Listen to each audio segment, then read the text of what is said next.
Kelompok Tani Telaga Biru gelar panen raya semangka non-biji di Desa Sukamakmur, Kecamatan Simpang Kiri, Kota Subulu Salam. Sedikitnya petani berhasil memanen 18 ton buah semangka dari 1 hektar lahan.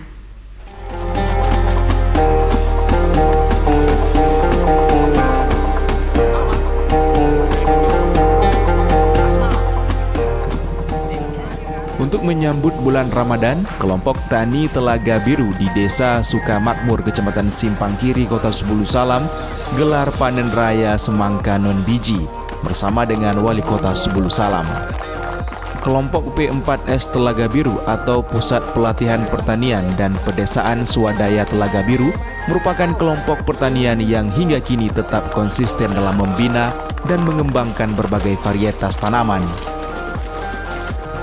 Abdul Hamid, Ketua Kelompok Tani Telaga Biru mengatakan, kelompok Tani Telaga Biru memiliki program panen semangka setiap bulan, sehingga momen panen raya kali ini merupakan pembukaan dari program tersebut yang dihadiri oleh Wali Kota Subulu Salam.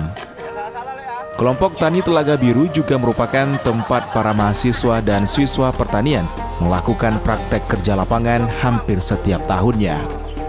Rencananya, Desa Sukamakmur akan dijadikan desa agrowisata jika didukung oleh pemerintah baik pusat maupun daerah. Membuat sebuah komitmen dan semata-mata kami adalah menjadi pusat pelatihan pedesaan swadaya.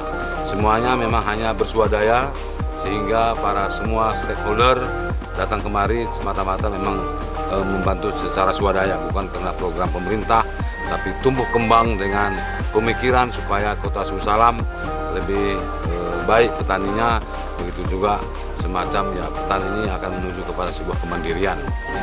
Sebanyak 18 ton buah semangka non-biji berhasil dipanen dari lahan seluas 1 hektar. Dari Kota Subulu Salam, Ropi Rahendra, iNews melaporkan.